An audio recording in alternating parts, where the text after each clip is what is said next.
Hello students, कैसे हैं आप सब लोग। आई होप आप लोग अच्छे होंगे, अच्छे से पढ़ाई कर रहे होंगे। फिर से आज मैं एक बेहतरीन क्वेश्चन लेके आया हूँ, लेटेस्ट जो आया 2023 में, और उस पे बेस्ड क्वेश्चन और भी आए हैं। ठीक है, आपको पता है जो शिफ्ट 1 होता है, शिफ्ट 2 होता है, तो बहुत सारे क्वेश्चन होते हैं और इस टाइप के क्वेश्चन आपको डिफरेंट शिफ्ट में देखने को मिल सकते हैं। दूसरा, इसकी क्या करेक्ट अप्रोच है, और अगर अप्रोच आपको पता भी है तो उसमें अगर आपको शॉर्ट ट्रिक नहीं पता कि भाई इसको डायरेक्ट ऐसे लिख सकते हैं, तो भी आप बहुत लेंथी कर दोगे और आपका टाइम बर्बाद हो जाएगा। और एक बात ध्यान रखना, कॉम्पिटिटिव एग्जाम में सिर्फ इतना जरूरी नहीं कि तुम्हें क्वेश्चन आ गया, ये भी जरूरी है तुम्हें इसको जल्दी करना है। क्योंकि मान लो किसी क्वेश्चन में 10 मिनट लगा दिए, 15 मिनट लगा दिए, तो तुमने बहुत टाइम लगा दिया, तुम्हारे पक्का कोई ना कोई क्वेश्चन छूट जाएंगे। तो इस बात को भी समझो कि हमें थोड़ी स्पीड भी मेंटेन करनी होती है। चलिए देखते हैं इस क्वेश्चन कैसे अप्रोच करें। यहाँ पे अल्फा की पावर कुछ ज्यादा दे रखी है, तो इतना तो हमें पता है कि इसको हम क्यूब रूट यूनिटी से भी समझ सकते हैं कि अच्छा पावर ज्यादा है तो उससे होने की चांसेस हैं। लेकिन ये डिपेंड किस पे करेगा कि भाई हमारे पास जो यहां से x आएगा वो किस फॉर्म में आ रहा है। चलो पहले x के बारे में देख लेते हैं क्या है। तो x square plus square root of 6x plus का 3 इक्वल टू 0 है। यहाँ पे मतलब हमारे पास क्या है, x square plus square root of 6x plus का 3 इक्वल टू 0। अगर यहाँ पे मैं x के वैल्यू फाइंड आउट करूं तो क्या होता है formula, minus B plus minus square root of B का square minus 4 X square coefficient यहाँ पे 1 है तो 1 इंटू सी 3 हो गया अपॉन 2a।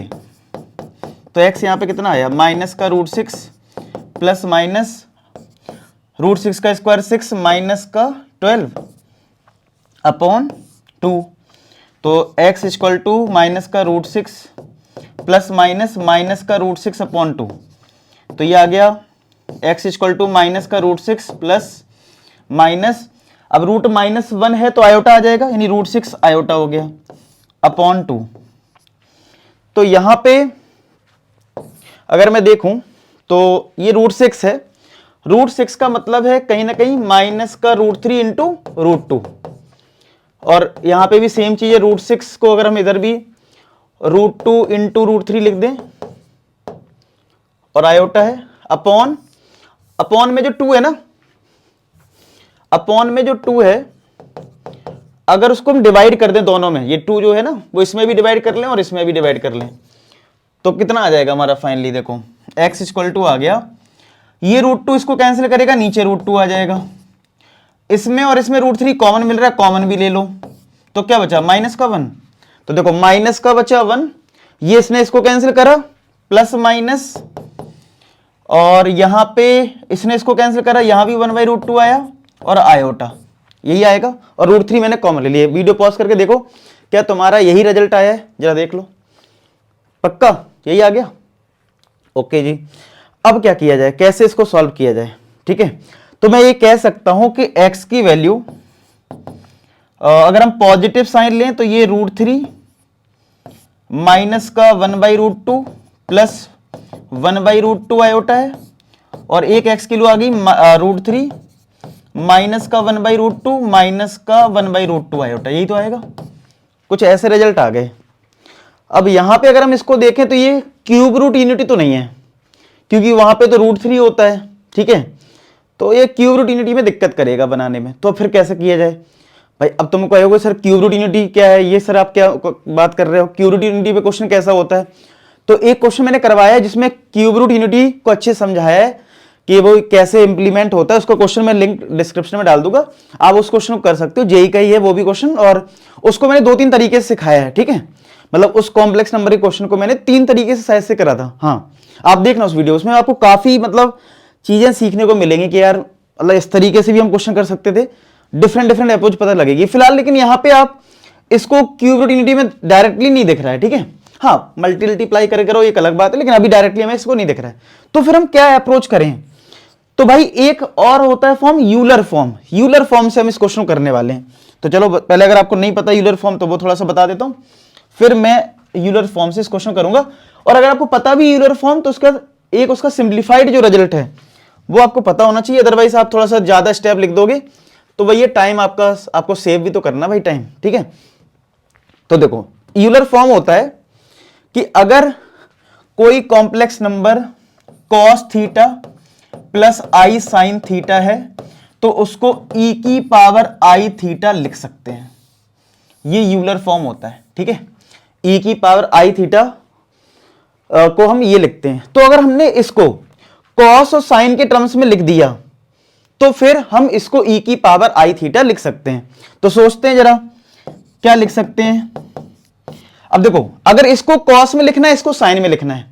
कॉस नेगेटिव है, साइन पॉजिटिव है, तो कॉस नेगेटिव साइन पॉजिटिव, क्या वो सेकंड क्वाड्रेंट में हो जाएगा? कॉस नेगेटिव और साइन पॉजिटिव, तो 1/√2 होता है 45 पे, लेकिन हमें सेकंड क्वाड्रेंट में लिखना है तो पाई माइनस पाई बाई 4 यानी 3π/4, यानी अगर हम एंगल 3π/4 ले लें तो हमें 1/√2, तो यानी हम ये कह सकते हैं, इसको हम लिखेंगे cos 3π/4 प्लस का i sin 3π/4, ये लिखेंगे इसको, ठीक है। मतलब हमने इस वाले टर्म को मतलब cos और sin में इसलिए लिख लिया क्योंकि नेक्स्ट स्टेप में हम इसको यूलर फॉर्म में कन्वर्ट कर सकते हैं, ठीक है। अच्छा, इतना आपको समझ में आ गया? ये समझ में आ गया 3π/4 क्यों लिया? देखो π/4 पे तो पॉजिटिव साइन मिलेगा लेकिन cos नेगेटिव नहीं मिलेगा ना, तो हमने सेकंड क्वाड्रेंट में शिफ्ट करा। तो π/4 को सेकंड क्वाड्रेंट में लिखोगे तो पाई माइनस π/4 लिख लो तो आपको ये रिजल्ट मिल जाएंगे। अच्छा, अब एक बहुत इंटरेस्टिंग बात बता रहा हूं कि तुम हो सकता है इस वाले के एंगल गलत लिख दो, मतलब एंगल तो गलत नहीं होगा लेकिन क्वेश्चन सॉल्व करने में डिफिकल्ट हो जाएगा। कैसे बताता हूं। आप हो सकता है ये दिमाग लगा दो कि यहां पे ये भी नेगेटिव यानी कॉस भी नेगेटिव और साइन भी नेगेटिव, तो हो सकता है आप अपना एंगल थर्ड क्वाड्रेंट में लिखो क्योंकि थर्ड में ही तो कॉस और साइन दोनों नेगेटिव होंगे। बात मानते हो? यानी आप लिख दोगे पाई प्लस अल्फा, यानी पाई प्लस π/4 कर दोगे, यानी 5π/4 हो जाएगा। तो इधर का एंगल अलग हो जाएगा और इधर का एंगल अलग हो जाएगा। समझ रहे हैं? ये बहुत डेप्थ में बता रहा हूं आपको चीजें कि आप ऐसी तो सोचोगे कि भाई मुझे अगर इसको यूलर फॉर्म में लिखना है, एंगल सेम बनाना है तो थर्ड क्वाड्रेंट में एंगल को ले जाना पड़ेगा मुझे, तो आप ऐसा नहीं करोगे। आप क्या करना, अगर आपका x इसी वाले फॉर्मूले से आया है, बस प्लस और माइनस का डिफरेंस है, तो आप एंगल यही रखना। फिर आप कहोगे सर ऐसा कैसे पॉसिबल है पॉसिबल। क्या करूंगा मैं इसमें, एक होशियारी देखना, मैं क्या करूंगा इसमें लिख दूंगा कॉस, इस वाले एंगल में माइनस लगा दो, मतलब जो यहां पे एंगल है ना इनमें माइनस लगा दो जरा। अभी आप कहोगे सर देखते हैं आएगा कि नहीं आएगा, देखना अभी मैं आपको करके दिखाऊंगा। आप कोई एंगल चेंज मत करो, ये लिख दो बस माइनस लगा के। अब ये मैं क्यों बोल रहा हूं आपको मेरी बात समझ में आ जाएगी। अभी देखो सुनो, अब आप मुझे ये बताओ, ध्यान से देखो जरा इस रिजल्ट को, क्या इस चीज से ये आएगा कि नहीं आएगा, ये जरा सोच विचार कर लो बस, ठीक है। करते हैं जरा सोच विचार। cos माइनस 3π/4, तो cos माइनस थीटा तो cos थीटा होता है, और cos 3π/4 सेकंड क्वाड्रेंट cos के लिए नेगेटिव आएगी, यानी कि माइनस का 1/√2 आएगा। चलो काम हो गया, चलो ठीक है। अब आते हैं साइन माइनस 3π/4 पे, तो साइन माइनस थीटा यानी माइनस बाहर आ गया, और साइन 135 पॉजिटिव होता है तो क्या माइनस का 1/√2 आएगा। तो क्या ये वाली वैल्यू माइनस 1/√2 आई है, तो क्या ये माइनस का 1/√2 है। अरे वाह, तो बस ये याद रखना, ये बहुत कमाल की चीज मैंने बताई आपको। हो सकता है आपको ना पता हो, आप ध्यान ना रखते हो ऐसे क्वेश्चन में, ठीक है। आप बुक में सॉल्यूशन देखते होगे, अचानक से माइनस आता होगा, आप कहते होगे ये क्यों करा, यहां तो दोनों नेगेटिव है, थर्ड क्वाड्रेंट में क्यों नहीं लिखा, जिससे कि हमारे एंगल सेम रहे। ये फिक्स है, और ये फिक्स है, हमेशा ही ऐसा होगा कि यहां पे जो एंगल है वही यहां पे लेने हैं। क्या आपको बात समझ में आ गई है? और ये भी क्यों बोल रहा हूं, इसका भी एक लॉजिक है, इससे आपको कुछ समझ में भी आएगा। चलो, अगर मैं अब इसको और इसको यूलर फॉर्म में लिख दूं तो क्या लिखूंगा इसको, तो एक मेरा x, अच्छा अल्फा बीटा इसके रूट से, यानी एक रूट हमारा अल्फा हो गया, यानी x को हमने अल्फा बोल दिया, √3 e की पावर। अब देखो थीटा अगर सेम है तो आई थीटा लिखते हैं, तो ये क्या e की पावर आई थीटा यानी 3π/4, क्या ये आ जाएगा इस वाली वैल्यू, थोड़ा सिंप्लीफाइड वर्जन आ गया। ऐसे बीटा √3 e की पावर आई माइनस का 3π/4 आ गया, क्या बताओ आया कि नहीं आया, पक्का। इतना सब इधर तक देख लो वीडियो पॉज करके, क्या आपको इधर तक समझ में आ गया? ओके। अब आपको इसका मतलब ये वाली वैल्यू अल्फा में पुट करनी है और ये वाली वैल्यू बीटा में पुट करनी है, ठीक है। लेकिन डायरेक्ट पुट कर दोगे तो थोड़ा कैलकुलेशन ज्यादा हो जाएगा। इससे पहले एक और चीज समझ लेते हैं, क्या जो काम आपको आएगी। इसको थोड़ा मैं ऊपर कर दूं कि अगर अब देखो 3π/4 बड़ा नंबर है जो इसमें भी और इसमें भी है, तो क्यों ना मैं थोड़ी देर के लिए 3π/4 को थीटा मान लूं, बाद में पुट कर लूंगा। अरे बाद में पुट कर देंगे थीटा की वैल्यू, थोड़ा सिंप्लीफाई करना आसान रहेगा ना। तो यानी ये सिंपल बन गया √3 i की पावर i थीटा, मतलब e की पावर i थीटा, और ये बन जाएगा, ये थोड़ी थोड़ी छोटी छोटी चीजें ना आपको बहुत काम आएंगी, ये माइनस बाहर कर दो तो माइनस का i थीटा हो गया। तो दोनों थीटा के टर्म्स में आ गए हमारे, आ गए ना। तो इस तरीके से ये रिजल्ट हमें यहां पे मिल गया। अब जरा इन वैल्यूज को हम कहां पुट कर देते, जो फाइंड आउट करना है। क्या फाइंड आउट करना है? अल्फा की पावर 23 है, 14 है, 15 है, 10 है। याद रख लो क्या है, अल्फा की पावर हमें क्या फाइंड आउट करना है, अल्फा की पावर 23 प्लस बीटा की पावर 23 प्लस अल्फा की पावर कितना था 14 प्लस बीटा की पावर 14 अपॉन अल्फा की पावर 10 था, कुछ ऐसा कुछ था, 10 था ना, 23 के बाद 14 फिर 15 और 10, इधर 15 प्लस बीटा की पावर 15 प्लस अल्फा की पावर 10 प्लस बीटा की पावर 10।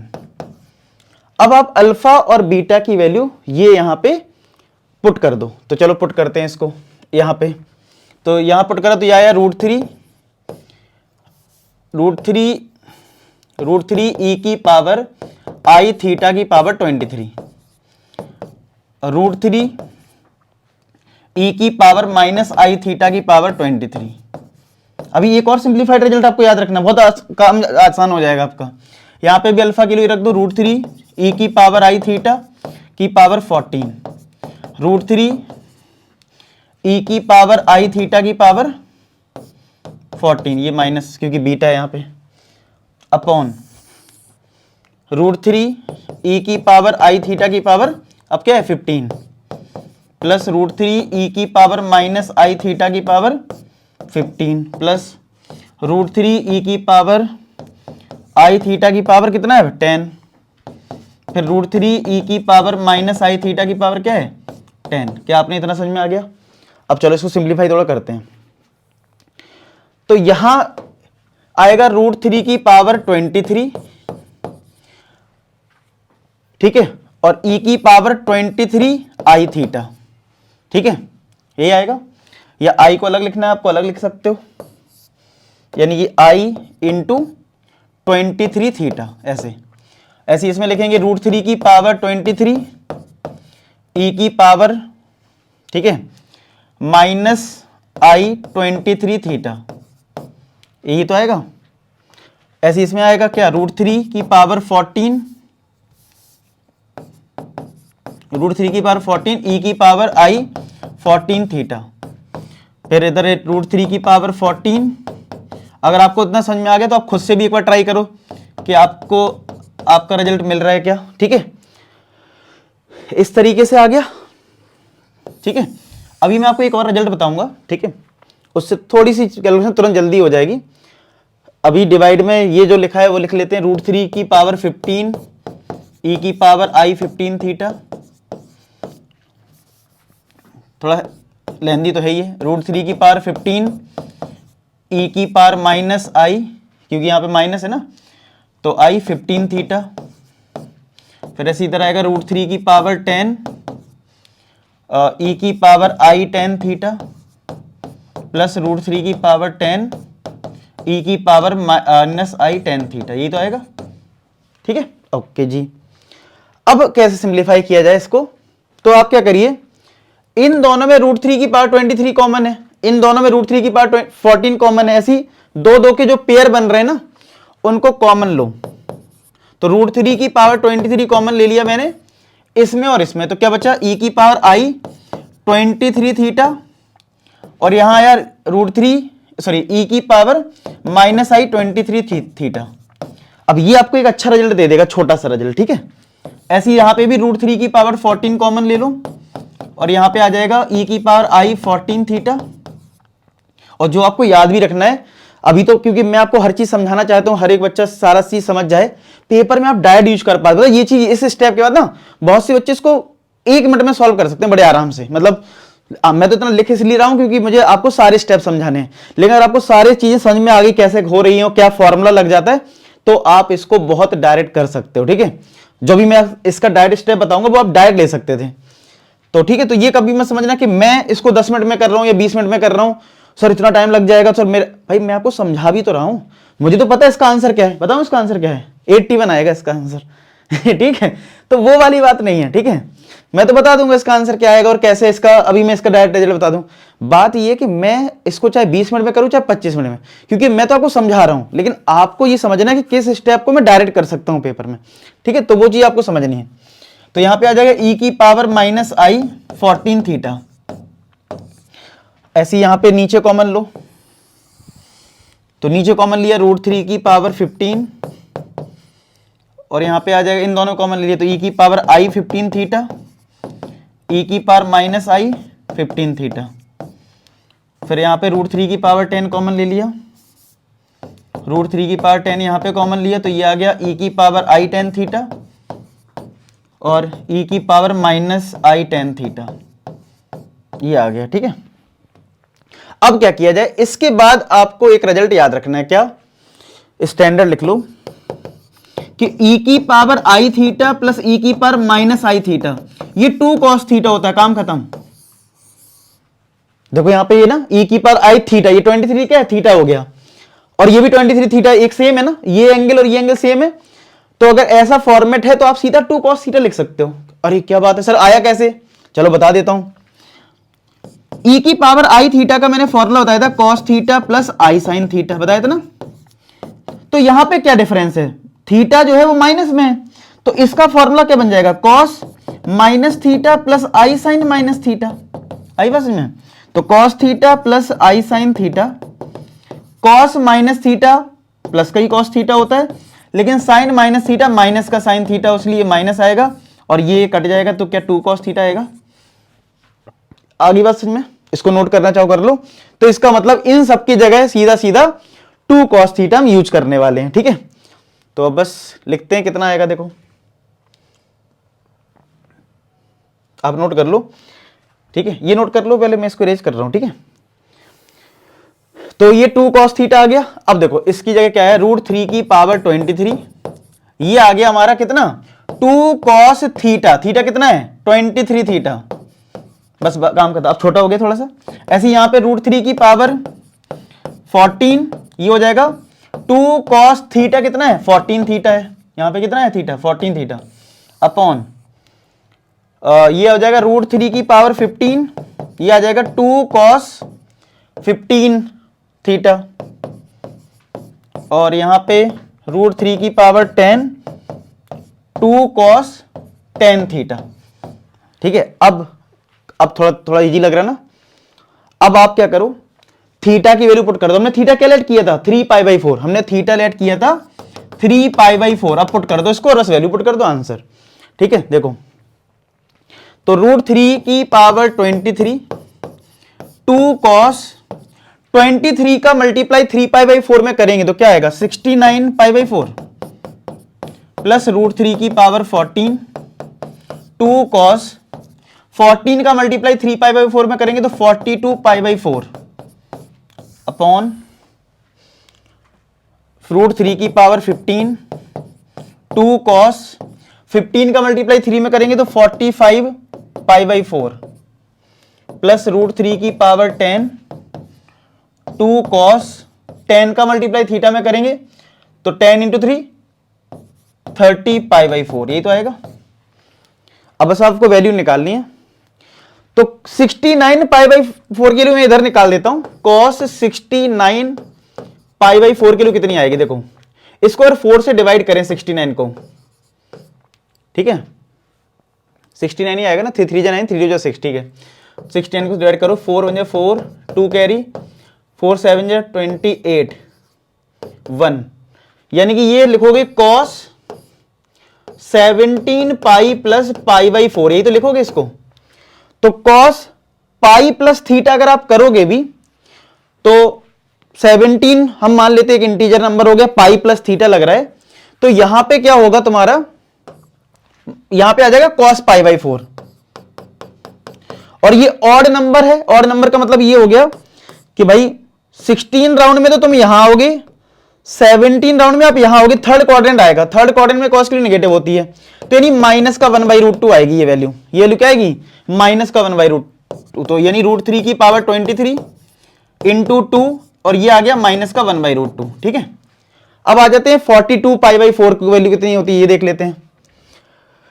ठीक है, तो देखो 42 अपॉन, इसमें 4 से डिवाइड करो अगर 42 को, तो कितना आएगा? 4 से 1 टाइम 2 रिमाइंडर आ जाएगा इसमें, तो सीधा इसमें तो 2 रिमाइंडर आएगा ना, क्योंकि अगर हम 4 से डिवाइड करेंगे, क्योंकि 40 0 आ जाएगा।